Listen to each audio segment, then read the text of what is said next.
Yes.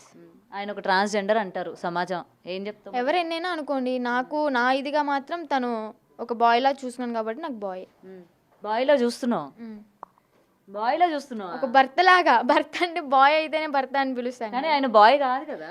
మీకు కాదేమో, నేను అలా ఊహించుకుంటున్నాను కాబట్టి, నేను అలా అనుకున్నాను కాబట్టి. ఊహించుకోవడం ఎందుకు, నిజంగానే అబ్బాయినే ప్రేమించి పెళ్లి చేసుకోవచ్చు కదా. నీ వాళ్ళు ఎంతో మంది అవసరం లేదు, సమాజంలో ఇన్ని ఉన్నాయి, ఎవరిళ్ళల్లో కష్టాలు ఉన్నా సరే నీ మీద ఫోకస్ చేసి ఆ పిల్లకి న్యాయం జరగాలి, పిల్ల వాళ్ళ పేరెంట్స్ దగ్గర లేకపోయినా సరే సురక్షితమైన ప్రదేశంలో ఉండాలి, వాడితో వెళ్ళకూడదని చెప్పి ఇవాళ ప్రతి ఒక్కరు కూడా లీడ్ తీసుకొని మాట్లాడుతున్నారు. అవసరం లేదు కదా. అవసరం లేదంటే ఇప్పుడు నేను సమాజంలో చాలా చూసాను, మా ఫ్రెండ్స్ లైఫ్లోనే చాలా చూశాను. చచ్చిపోవడాలు, విడాకులు తీసుకోవడం, మళ్ళీ ఇంకో పెళ్లి చేసుకోవడం. ఇది ఒకటే మార్గం అంటే నాకు ఇది నచ్చింది కాబట్టి నేను వెళ్ళాను. సో ఇట్లానే కంటిన్యూ అవ్వాలి, ఇలాగే కంటిన్యూ అవ్వాలి. నువ్వు కూడా అఘోరి దీక్ష తీసుకొని అలాగే తయారవుతావా? అంటే అలాగే అంటే సాధన నేర్చుకుంటాను.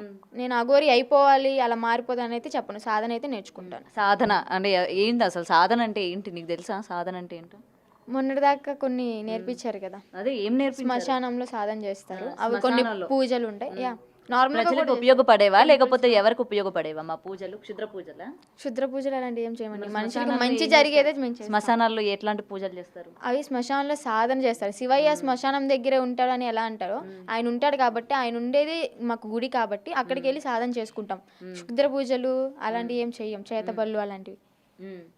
ఓకే, సో ఇవన్నీ చేస్తారంటారు. ఫైనల్గా అఘోరితోనే ఉంటానంటావు అయితే? ఎస్, ఫైనల్గా అఘోరితోనే ఉంటాను. ఓకే, సో నీ గురించి మాట్లాడే వాళ్ళకి ఏం చెప్తావు మరి ఫైనల్గా? నీ గురించి ఇట్లా జాగ్రత్త తీసుకొని అలా కుటుంబం దగ్గరికి పంపించండి అమ్మాయిని అని చెప్తున్న వాళ్ళకి ఏం చెప్తావు మరి ఫైనల్గా?